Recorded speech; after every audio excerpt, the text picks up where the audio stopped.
Well, good morning. It's great to be back in Pinellas County. We're happy to have a great panel here to basically give an update on what we've been doing over the last couple years in terms of some of our efforts with red tide research and mitigation. We did a lot at the very beginning, made it a priority. They've been working very hard, and I think it's timely to be able to hear from some of the major players. So we got a lot of great folks here today. Obviously, Eric Sutton, Executive Director of Florida Fish and Wildlife Conservation Commission. We have Gil McCrae, the Director of the Fish and Wildlife Research Institute. We have our Interim DEP Secretary, Sean Hamilton. We have our former Chief Science Officer, Dr. Tom Frazier, now at the University of South Florida College of Marine Science. We have Dr. Kate Hubbard, Research Scientist with Fish and Wildlife Research Institute. Dr. Michael Crosby, President and CEO of Moat Marine, who we work very closely with on these issues. And then we have Marty Harity, co-owner of Doc Ford's Rum Bar and Grill, which is a great spot down in Sanibel, and I know he's been involved in a lot of these issues for many, many years. When I came into office, we had gone through, before I took office, 2018, which was a season, particularly in the southwestern part of Florida, where you had really, really severe red tide, and it caused a lot of problems that affected the economy and tourism. And it was a major issue, particularly in that part of the state, but we've also seen red tide historically up and down the western coast of Florida, and has really been documented since I think the 1840s in Florida as something that happens. So when I came into office, we signed our Environment Executive Order, directed action to ensure protection of environment, water quality, focusing on collaboration, scientific advances, and transparency. We called for the reorganization of the Red Tide Task Force, which had been dormant for the previous 15 years. And so this is a task force that's comprised of leading scientists and researchers, and plays an important role determining strategies to research, monitor, control, and mitigate red tide and other algal blooms in Florida's waters. After a comprehensive review of recent experiences and scientific literature, the task force identified recommendations to fill information gaps, improve communications, and enhance research and innovation. Also, the task force established a grant program to address these recommendations, which funded projects to improve statewide red tide communication and real tide detection of red tide. The task force continues to meet quarterly to find solutions to the very complex and unpredictable issues affiliated with red tide. These efforts are supported by the Center for Red Tide Research at Florida FWC. I recommended the creation of the Center for Red Tide Research in my first budget back in 2019. The center was established within the Research Institute and has received $4.8 million each year since 2019 to detect, track, and mitigate red tide, and to support the task force. Additionally, I also signed into law in 2019 Senate Bill 1552, which established the Red Tide Mitigation and Technology Development Initiative.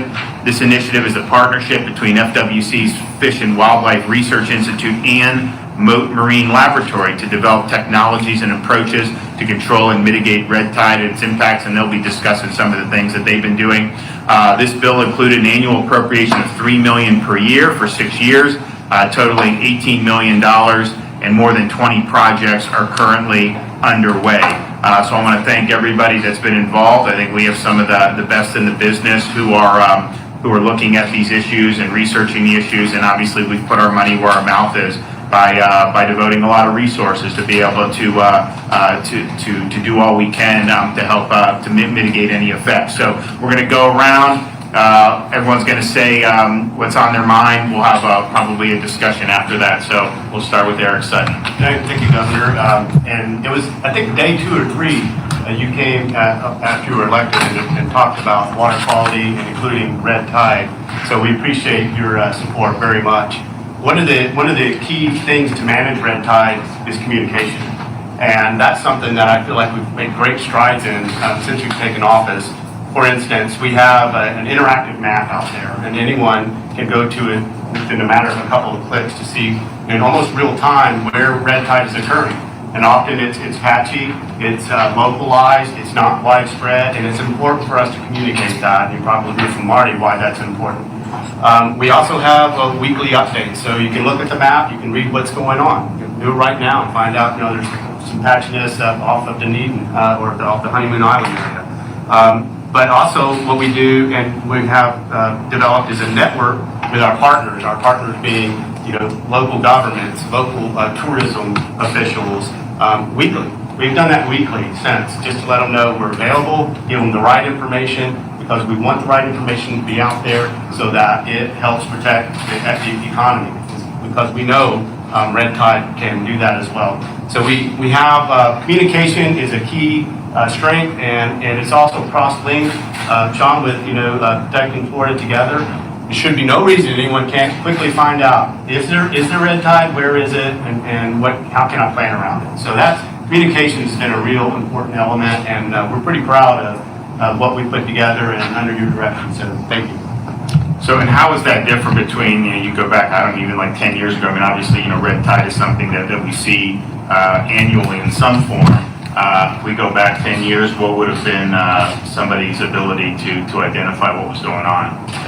You'd have to navigate through, if you went on the web, a few more clicks, but also the map wasn't updated like every day. So you would have old maps kind of showing, and it wasn't as refined. We've expanded our ability to sample with a lot of different partners. So you have more sampling locations, which provides more accuracy, and it's more real time than it was 10 years ago. And great leaps in technology has helped us communicate better. Great. Okay, Sean?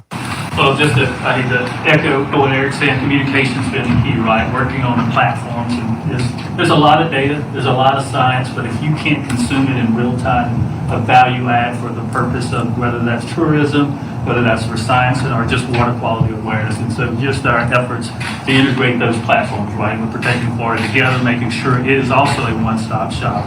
When you consider all of the efforts in your interdirection governor to invest resources in moving algae as another, water quality concern, but also taking that data, that science, and assimilating into one central location gives that comprehensive view that's so important as we think about the effectiveness of our actions, right, and what we're able to disclose to our stakeholders. And I think, too, just one more thing that's important. If you think about the efforts of the Moving Algae Task Force, right, we've got some amazing science on that task force. We got some amazing science on this task force as well. And so if you think about the opportunity for those two task forces to share information, to share new discoveries, to share thought processes, theories, again, just exponentially increases that potential when those two entities come together. And so, which I'm looking forward to doing, right?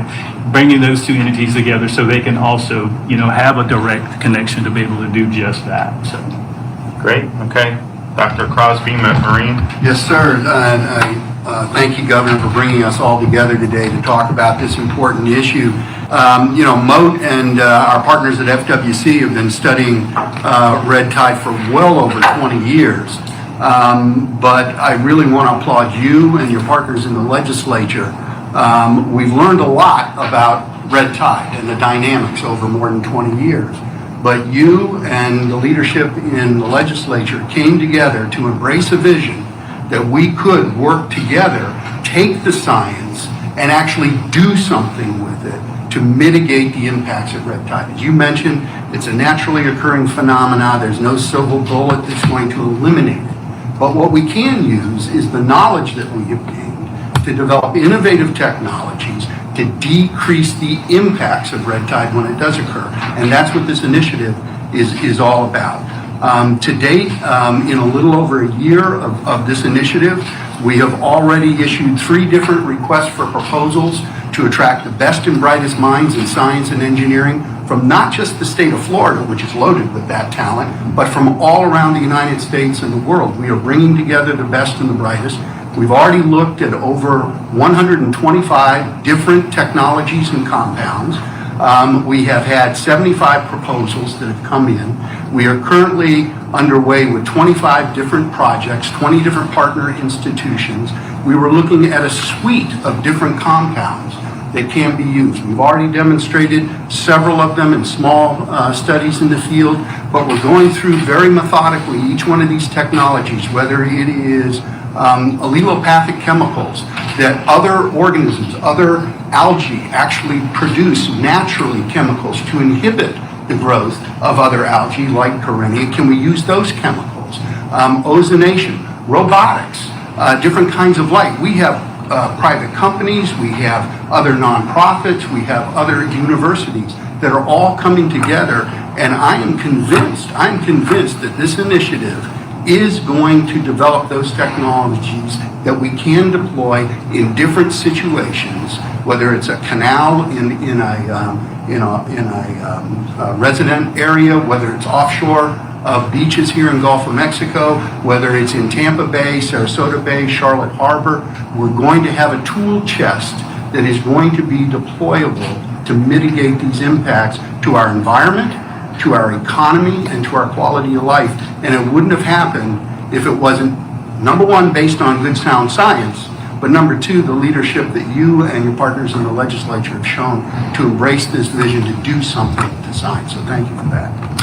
What's the explanation for, like in 2018, particularly Southwest Florida, real severe, and then 2019 was much better?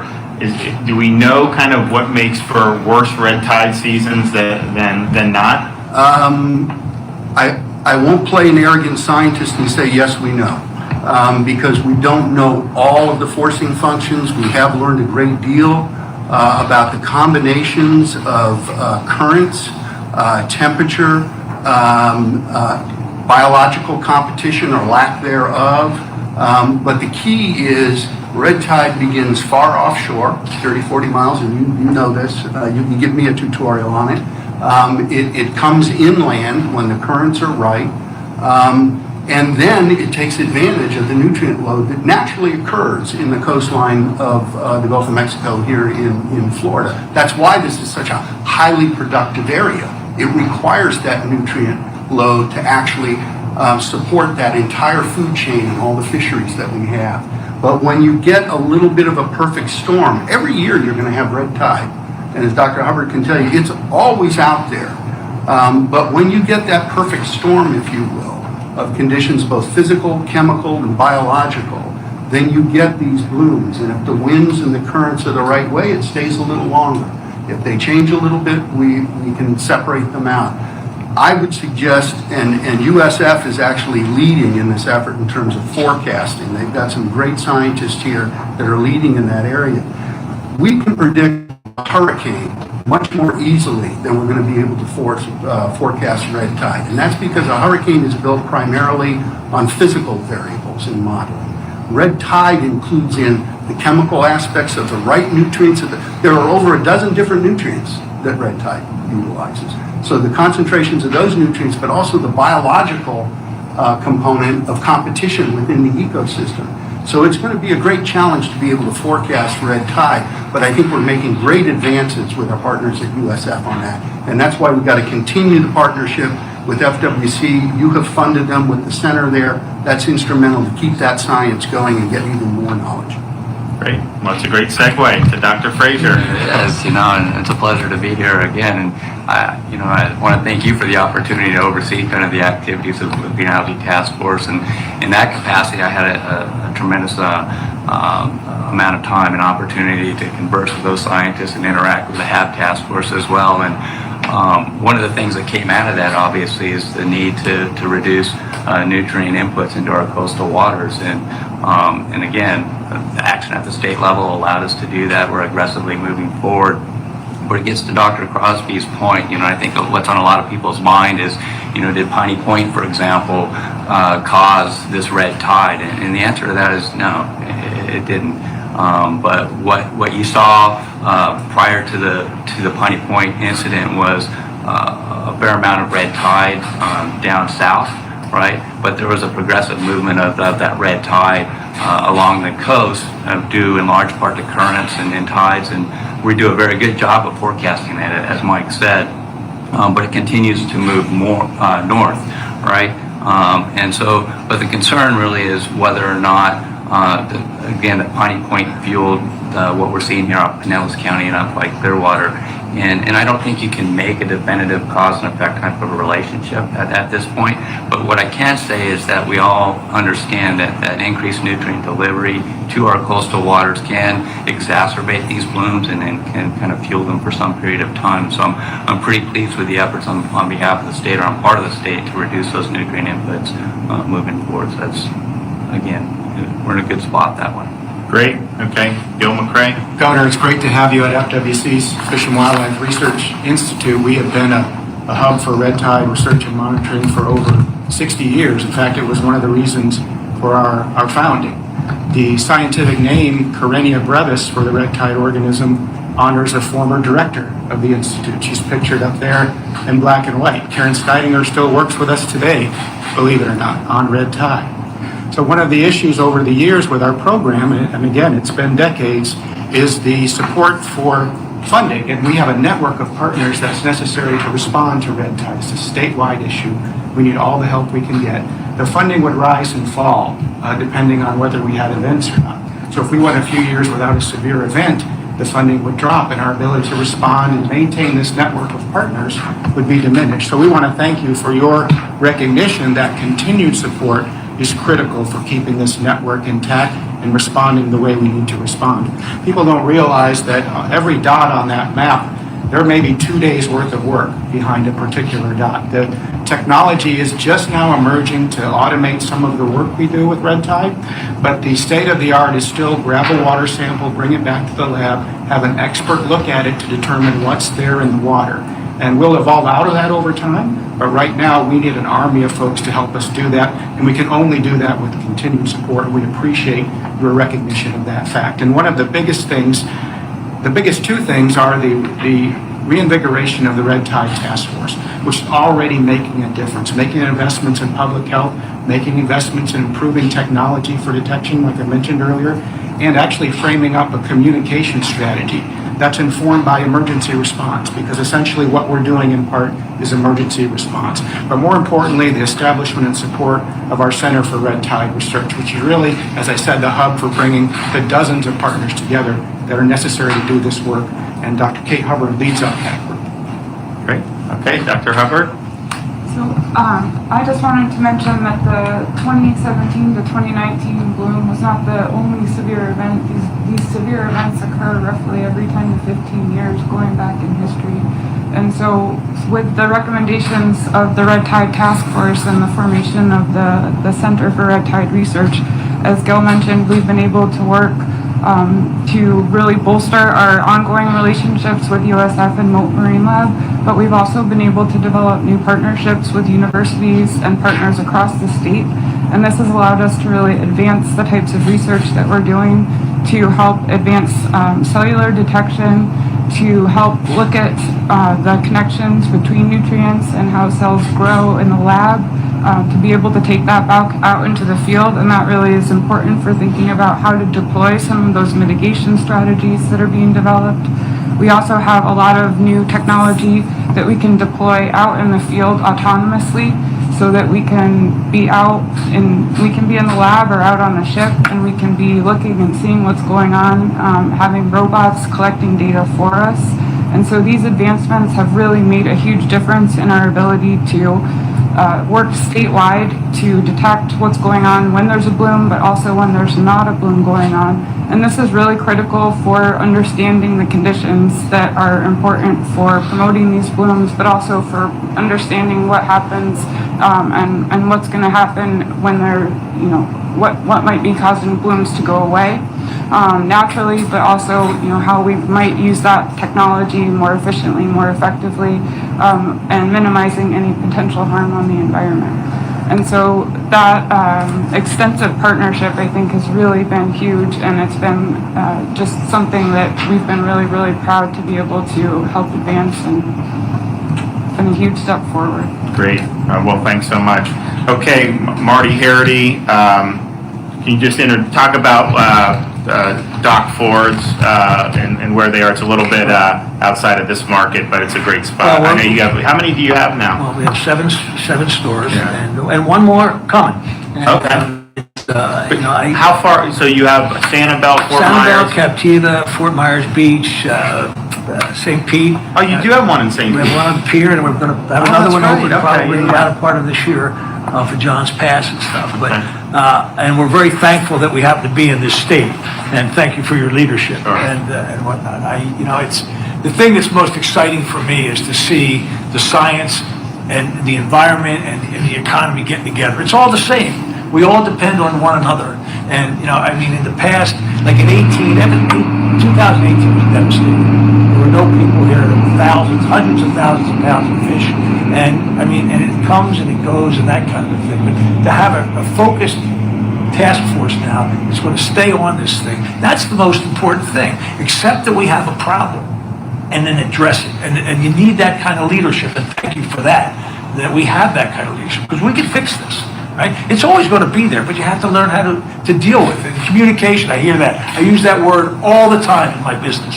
You have to be able to communicate, whether it's with my employees, whether it's with my customers, that kind of stuff. You have to be able to communicate. When you hear red tide, right away it's like, oh my God, the beaches are closed. And that's not the case. That's absolutely not the case.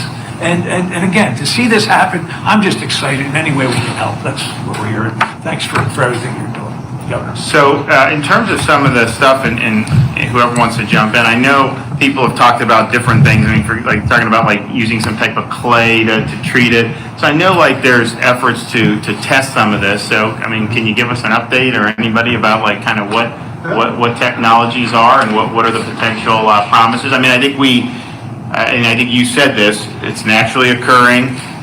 It's not like something that's going to ever be eliminated, but can you mitigate so you don't have, 2018, or if 2018 happens, you can make it to where it's a little bit more, less devastating? Yeah, that's a very good point, Governor. My colleagues over at FWC a moment ago were talking about the critical need to develop new technologies, new ways to detect red tide, very, very important for the forecasting. But we also, this was the first of its kind. Nothing like this has ever been initiated, this new initiative for 6 years to develop the tool chest, right? So where do you want to test these things? Okay, now in the 40s there was, I think there was a call from someone in Florida for the military to come out and bomb red tide. They thought, well, we'll bomb it out of existence. Then in the late 50s, I think it was, copper sulfate was sprayed on red tide. We know how to kill red tide. That's easy to kill. It's how do you decrease the impacts of red tide while not causing further harm to the environment, because the environment is what it is all about. The culture of the state, the economy of the state is all built on this environment. So we had to build a whole new facility, a testing facility as part of this initiative. And Governor, I'm going to invite you today. We just completed it. It is up and running. I'd love to have you and your entire team, and of course our colleagues and our partners, come down for ribbon cutting of this new facility, where that is where we are testing all of these technologies before we take them out in the field to ensure that they're not going to cause greater harm. Now, we've already demonstrated a patented ozonation process will work in small-scale canals. The clay technology is something that has been used for well over 100 years in certain areas of the world to deal with harmful algal blooms, but we've taken it to a whole new level to try to use smaller particles that actually have adsorbed on the outside certain compounds that will attract Corynea. The density then causes them to sink. But when do you use that, and when is it not wise to use it? We're starting to look at quaternary ammonium compounds that are adhered to different hard substrates that will decrease the impacts. UV light, small little robots, nanotechnology we're starting to look at as well. And I think one of the most promising is Mother Nature's own, which is the allelopathic chemicals that other algae that are naturally occurring here in Florida, whether it's ulva, whether it's gracilaria, there's other macroalgal organisms that extrude chemicals naturally to inhibit the growth of other algae. That one is also very, very promising. So we are now starting to focus on those compounds that pass through the first tests at a lab scale to go to these larger mesocosm scales at this massive testing facility, and then we will go into field deployment. And that's where we'll have to work very, very closely with DEP, with FWC, to make sure we have all the permits in place to do the field testing to demonstrate proof of concept. And then, and this is going to be this next year, we're really going to have to start ramping up the engineering development to deploy this. This is not about Mote Marine Laboratory getting in a crop duster or a ship and going out and spraying this every time there's a red tide. We're going to grow a whole new science-based industry here in this state that is going to be able to use this advanced technology to be deployed against many different kinds of harmful algal blooms. So we're very, very excited. We're very positive about this. And Gil's point was absolutely on target. The consistency of funding is critical, and that's why I think the legislature with your leadership has helped us to have that consistent funding for 6 years so that we will be able to develop this tool chest of technologies. Communication, very, very important. We were talking earlier, the map that Eric was talking about, we have that on our visitbeaches.org. That is the beach condition reporting system. We're getting hits from people in Europe that are getting ready to come to Florida for their vacation. And they're accessing this data because they see in a newspaper article or something that, oh my God, there's red tide in Florida. And they go, how should we go? Well, you access this communication device and you see the science and you see where the red tide isn't. It's very patchy. And we were just talking, I was talking with Mr. Harity, this is built on volunteer citizen scientists. All of his restaurants now, we're going to have a beach condition reporting system so that his folks can actually send out to Florida and the rest of the world. No, we're open for business, okay? That red tide is 50 miles down the coast, not impacting us. Come to Florida. So all of these, also for the shellfishermen, we're developing a little widget that a shell fisherman, the very patchy nature of the monitoring system that we have, we can't get into fine spatial scales to identify. A shell fisherman has a clam bed, and he or she is going, oh my God, red tide's coming in, we're getting closed down. Well, we're developing a little widget for these shell fishermen to put in the bottom of their phone that they can take a water sample, and it will go up to the cloud and to all the appropriate state and federal agencies to show the concentration of toxin and the concentration of Karenia, as well as the actual tissue of the clam, so they can be told, yes, thumbs up, harvest now. You don't lose your crop, you're good. Or, sorry, we're going to have to close you. So the economic impact is very broad, and part of this initiative is to help in many different areas decrease that economic impact. And we, I'll do in a sec, that what they're doing, I mean, obviously we have the red tide stuff that we're talking about today, and I'm excited about the progress. We also have done the blue-green algae, primarily with the Lake Okeechobee, with the discharges. And we actually have technologies there that we're deploying. There was we had a company actually that we met in Israel on our trade mission, and they're deploying ways to be able, it's biodegradable. It basically will, will really nuke the blue-green algae. Now that's a freshwater, so, and this is saltwater, but we believe that what they're doing here could also have applications when you're looking at trying to mitigate some of the blue-green algae. I mean, we're in a situation where we had a very high lake level historically about 6 weeks ago. Haven't had as much rain, and so it's probably something that's a little bit more normal, but nevertheless, looking ahead to the rest of the summer and the rainy season, the Army Corps may be discharging. Now, we don't want those discharges during the rainy season, but the state doesn't control that. We're in a situation where we may be able to mitigate that as it comes into the estuaries, where we didn't really have that 3 or 4 years ago to really do anything, which is kind of there. And I think the same thing's here. So I think that there's a lot of good stuff that will come of this, both for this, but I think it could have broader applications. Yep. Yeah, I agree, and I just wanted to follow up with what Dr. Crosby said.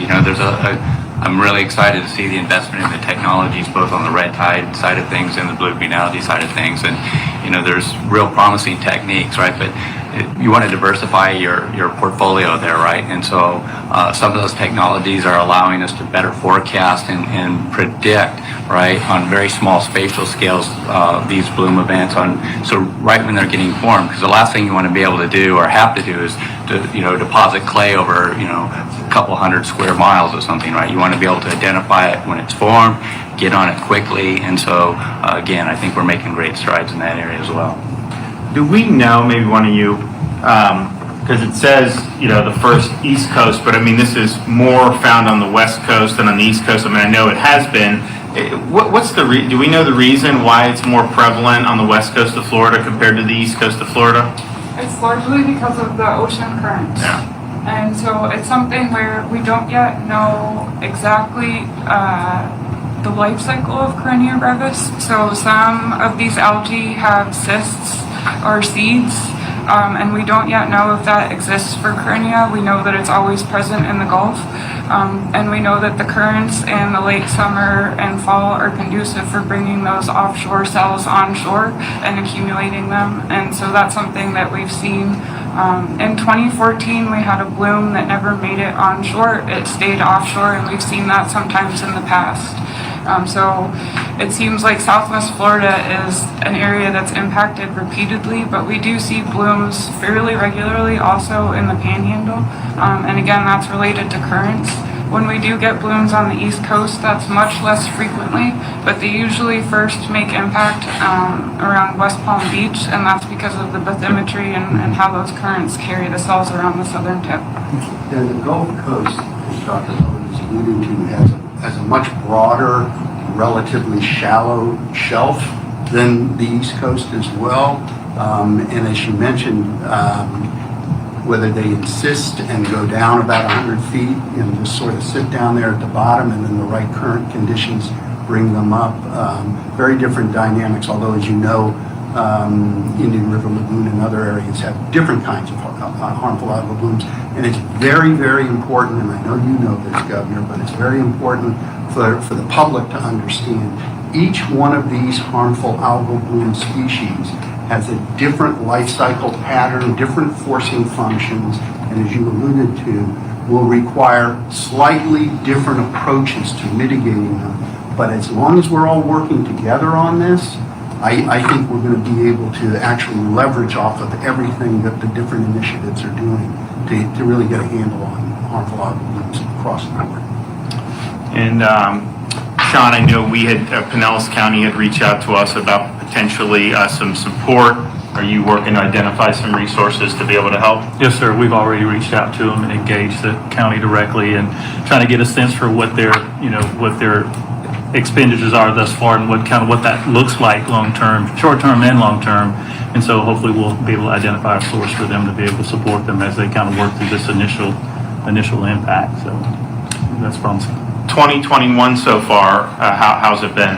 Outstanding, absolutely outstanding. And again, I mean, it's nice to be open and that kind of stuff. I mean, the red tides that are coming that we see, we kind of overcome a little bit. It's not the whole beach and so forth. You have to communicate that. So this is outstanding as far as going in that direction. But we're going to have a banner year in 2021. No, it's good, and just that's why when we did the.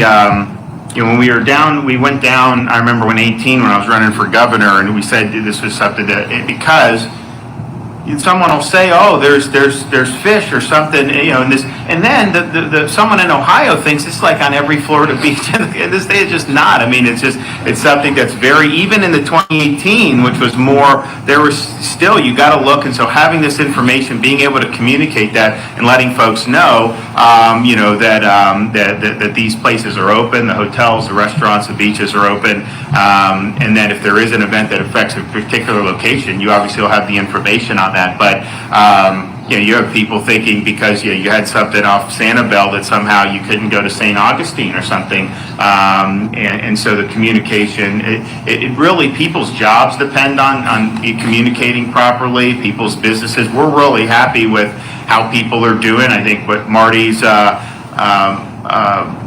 rundown of how they're doing is not uncommon in Florida. People are doing very, very well. Every time I go out, someone will tell me, thanks for keeping us open. not only am I doing well, usually when they talk about this year, 21, a lot of times it's we are doing better than we ever have done. And that's something that's been common. So we're proud of that, but we also want to make sure that the communication is good. People have access to the accurate data and can be able to govern themselves accordingly. So you have anything else? Well, Governor, I appreciate you taking the time, appreciate your support. As I mentioned to you, one thing you can count on is you've got the world's leading experts on this issue. And my job and Sean's job is to make sure we're all communicating in a way that the public can understand, and that's what we're doing. That's what we're going to continue to do. So thank you. Great. Well, I want to thank everybody. I'm excited. Look, we obviously had to put capital behind getting the funding, and we've stuck to it. And even in a difficult budget year last year, if we own it with the COVID hitting, we made sure that we were able to keep our priorities and had to make a lot of tough decisions, but kept the momentum going. So we want to continue to do that, and hopefully, another year or so, maybe we'll do another update. You can talk about some of the other things that we're doing, and I think people really, really appreciate it. So thanks everybody. With that, anyone have any questions for me or any of our esteemed panelists? Dr. Frazier, I know you said that you were pretty certain that this peptide balloon doesn't have to do with what's happened over at Pine Point. How is it that we know that at this point in time? No, I just want to make a subtle, change to the words there. So I don't think that the red tide was originated as a consequence of Piney Point, right? So one of the things that we saw with the red tide early on was that it was south of the discharge area, but the red tide continued to kind of migrate or move northward and into lower Tampa Bay. And it's quite possible that recycled nutrients in the system as a result of the Piney Point could have contributed to that. But there are a large number of nutrient sources along the coast, and again, we've tried to address a lot of those nutrient sources, but there are septic tanks, there are aging stormwater systems, and fertilizers from both agricultural use as well as residential use that can contribute to nutrients in the system that can ultimately sustain and fuel those blooms, right? So I just wanted to make sure that Piney Point didn't cause it, but I didn't say it didn't necessarily contribute to a subsequent high levels of red tide for a short period of time. If I could just add on that, give you some numbers. The total nitrogen pool in estuarine coastal waters that is available for use by any algal species, including red tide, about 95% of that nitrogen pool during these bloom events comes from zooplankton poop and dead fish that are decomposing and recycling. So the key to understanding the dynamics of this is a naturally high nutrient environment, the coastline of Florida on the Gulf Coast. That's why we have such amazing productivity here. That's why we have great fisheries here. So the cause and effect with land-based sources of nutrients causing red tide is not the smoking gun that you point at. Other harmful algal blooms, yes. Red tide, no. We need to clean up the coastal waters, and I think the legislature and this administration have done a great job in focusing funds on water quality issues because we need to have clean water for many reasons other than red tide initiation. Governor, I have a twofold question. To some extent, just are you concerned about what we're seeing off Pinellas right now? We're coming up on the 4th of July, and like you said, businesses are trying to recover from the pandemic last year. And former Secretary Valenstein on multiple occasions said that the goal is to hold HRK holdings accountable. If any results come back that do tie the current red tide to those nutrients that came out of the pond, is there a mechanism in place to hold HRK accountable for red tide damages? Well, I mean, in terms of accountability, I mean, they caused a lot of expenses even if you don't make that linkage. I mean, if you look at what's happened, all the mitigation that had to be done, the fact is, their mismanagement, that was approximate, it was a clear and present danger to life and property of the people surrounding that area. That was why the DEP had to do the controlled discharges. It wasn't anything they wanted to do, but we were in a situation where this entire thing could have been breached, and that would have caused catastrophic localized damage there. But I think that anything that they did, if there was negligence, then just like anything in the law, I mean, whatever the foreseeable damages are, you could do it. I think it'd probably be a little easier to do some of the stuff we already know just to prove it than some of the other, for the reasons Dr. Frazier said and the reasons and Dr. Crosby said. So, but yes, with the DEP, that they are going to do it. And look, we're ultimately going to put this issue to bed. We got a lot of money in the budget. I went to the legislature and said, this has been going on for decades. Let's mothball this thing. So I think the key is to have an effective plan, which I know that the agency is working on, so that if we're going to put this big money behind it, that it solves the problem. And I think people will really want to do that. In terms of what we're seeing, I mean, this is, I think, someone correct me wrong, this is not 2018. I think we see some localized. So check whatever, but this is a great place to be. I mean, there's very few places in this country that are as nice as this Tampa Bay region. It's a great place to visit. It's a great place to have fun if you live here. And I would absolutely anticipate having a very strong 4th of July weekend for folks. And I think our businesses will continue to do well. And we really were sensitive throughout the whole last year. I mean, we're a service-based economy here in Florida, very dependent on tourism, very dependent on hotel, lodging, restaurants, all this other stuff. And had we done like California type policies, I mean, we would have the highest unemployment rate in the country. I don't think there's any question about that. Instead, we have 500,000 job openings. I actually just went, I've seen this all over the state. I just went to get coffee on the way over to Dunkin'. They don't open the indoors because they don't have enough staff to do. Yeah, they need people. So that's, whereas I think a year ago, people thought that we would be struggle to put people back to work. Now, things are going well, so people really want jobs, or the businesses want to provide jobs. And I think you're going to start to see more. I mean, obviously, we've transitioned to a pre-COVID unemployment system, which I think is better responsive to what's going on in the economy now. And I think that that'll have an impact, obviously, job search requirements, some of those things.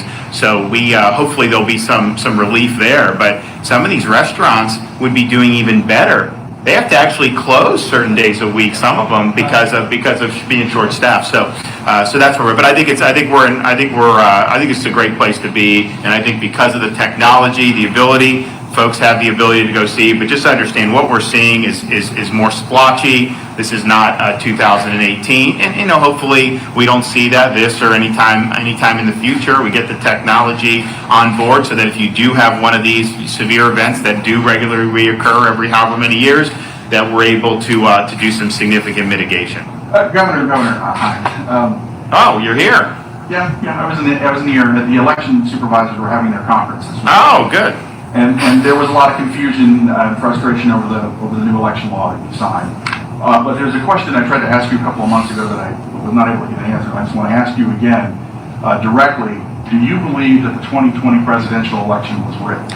I think we had the best run election in this state that we probably ever have. I'm proud of what they did. And look, I mean, obviously we had to do some things at the state level. I mean, I had to make some changes when I first came into office. I think those were long overdue changes. I think they were effective changes. We did not throw out our whole system because of COVID. We basically continued with what we were doing. And I think it was very transparent, very efficient. And so I think what we did is important, because when you look at things like Zuckerbucks, they spent hundreds of millions of dollars to basically run elections in different parts of the country. Some of these supervisors want those Zuckerbucks. I don't want the Zuckerbucks in Florida, but I think that was very shady how that was done. So we banned that. I think some of this ballot harvesting that you see across the country is a huge, huge problem. So we're able to ban that. So I think we did the best, and I think that we're staying ahead of the curve. So my message to Floridians is, your vote counts here. It's important. and don't let anyone tell you that the vote doesn't count. So we're proud of what we did. But you Okay, said one the more. election was rigged. One I want more. to ask you, are you sending officers to the border? Do you know how many, when? Can you kind of Sure. expound on that a little bit? So, yeah, great question. So we got the EMAC request from Arizona and Texas.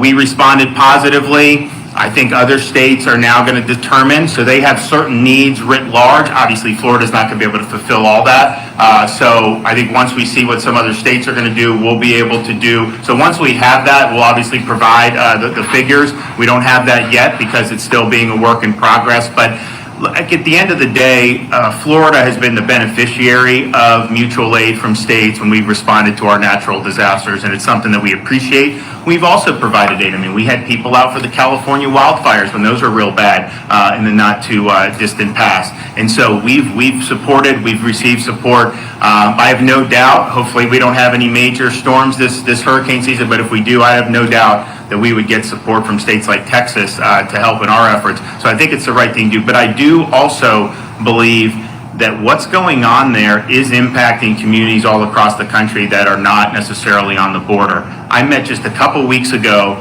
with a number of our rural sheriffs, and mostly in the northern part of the state. Their number one issue by far is the meth that's coming into their communities. And whereas 10 years ago, you'd see these different places where they cook the meth and they do this and they do that, they say it's almost all of it coming from across the border now, and that's coming in. I think that's accelerated, obviously, in the last 6 months. I think what Texas and Arizona are doing is really all that they can do. If they're not getting the federal support, they've got to try to step up and try to mitigate some of the harmful impacts that we're seeing. But I do believe that if that border is under control, that will relieve some of the flow of the methamphetamine that's coming into some of our communities. And if you look at a map of Florida, some of these rural areas, the incidence that they have of methamphetamine overdoses, I mean, it's pretty dramatic. And I think when I met with the sheriffs, that, and we're going to help them directly on the ground as well, and we're working through ways to do that. But it was literally like issue 1, 2, 3, 4, 5 was meth. It was all related to the methamphetamine. So I'm sensitive to that, and I think that what's been going on has been a big tragedy. And the thing that makes it so tragic is it's been avoidable. There was not a crisis January 20th on that border. Not that saying that everything was resolved, but I mean it was the policies were working, and those were all thrown out more for political or ideological reasons, and the result has been what we've been dealing with now. So we will definitely any personnel, state personnel, state equipment, any assets that we deploy, will obviously let everyone know. And then as the sheriffs and some of the local jurisdictions produce either personnel or any type of equipment, we'll obviously let you know. But we got the request just a couple days ago. We thought about, we've got to help. We asked the sheriff, a lot of these sheriffs immediately were like, yes, we want to be involved in that. And that wasn't us saying you had to do it. I mean, the sheriffs you had with me yesterday, those are folks who want to answer the call. They've got deputies that are rearing to go as well. Okay, I'm going to run. Thanks, guys. We'll see you soon.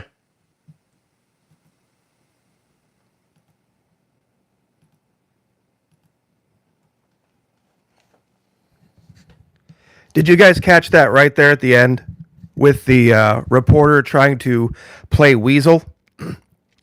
I just bring up this video that we covered earlier today, and it was the live from last night, just to have it running in the background.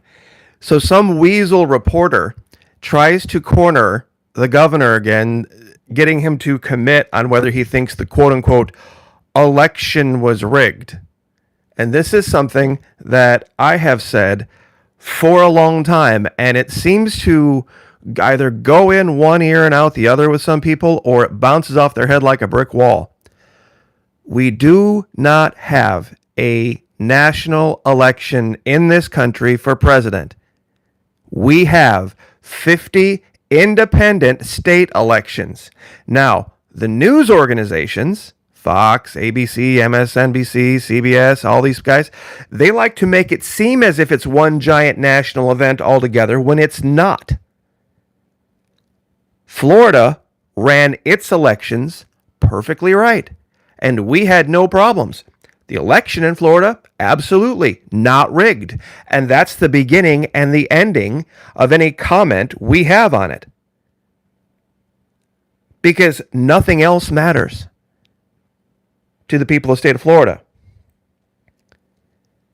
Nothing else matters. Now, whatever Pennsylvania did, or whatever Michigan did, or whatever Wisconsin did, that's up to the people of those states to figure out. This is not a group effort. This is not a group effort. All this America bullshit needs to go away. I know that sounds like that's anti-patriotic, but it's not a very far fall from patriotism to communism. Worshipping the fatherland, so to speak. We did it right in our state. Ohio did it right. North Carolina did it right. Texas did it right. Plenty of states did it right. This idea of some national rigging is bunk. It is bullshit. It is crap. If within certain states, garbage went on, that was the problem of those states, and we don't care. We literally do not care. And the events of the last 6 months in Florida have proven this time and time and time again. Because what's going on in D.C. absolutely has no bearing on what goes on in Florida. And how many more lives do we have to do to prove this? That what goes on in Washington, D.C. has no bearing on what goes on in Florida. Flex it. It's a thing. Now, I wanted to talk about right before the end there, before they went off on this tangent about election security. Isn't it amazing to hear what happens when you have adults in the room when you kick the Democrats out talking about a problem? Red tide. Red tide comes, red tide goes. It's not a good thing. So what technologies can we bring to bear? What natural remedies can we bring to bear? How can we work together as citizens? How can we work together as a community to mitigate the effects? We're not trying to get rid of it. We know we can't. We know we can't. We just deal with it. It's kind of like the whole global warming thing. It's going to happen. We're just going to find solutions going forward. And we're going to work together in Florida to find solutions that work for Floridians. Not necessarily meaning to be exclusionary here. We don't have a wall across our northern border. You can come. I have highly suggested, if you are a patriot, in the sense of you want things to, in your life, be done constitutionally, then perhaps you need to get out of Michigan, Pennsylvania, Wisconsin, Illinois, Minnesota, and come someplace that's different. And that's governed differently. It might be inconvenient. I agree, it might be inconvenient. It might even be financially hard. But what's your choice? What is your choice? I get nauseated, as do most Floridians, when we hear this Trump DeSantis or DeSantis 2024. No, DC's done. And we want nothing to do with the New Jersey resident Trump. The New Jersey resident Trump. We want nothing to do with him. He's a failure and he's a loser. How many days have gone by? And I challenge everyone within the sound of my voice right now. Go to any Trump-based social media. That means Trump Jr., Eric Trump, Laura Trump, Ivanka Trump, any Trump anywhere. And you find me one comment or one thing where they said something nice about Governor DeSantis. Not one. Not one, not in months. I follow him. And some people are probably scratching their heads. Wait a minute, how could that be? How could that be? See, with Trump, it's all about him. Unless the solutions come from him, they're not solutions. And I think he left Florida, which he did, oh, by the way, about a month ago, because he was tired of seeing solutions, proper conservative solutions, done by someone other than him, without all the nonsense, without all the tweeting, without all the bullshit, without all the crap and all of the free headlines for CNN. And I'm just speaking truth right here, guys. This is just the reality. And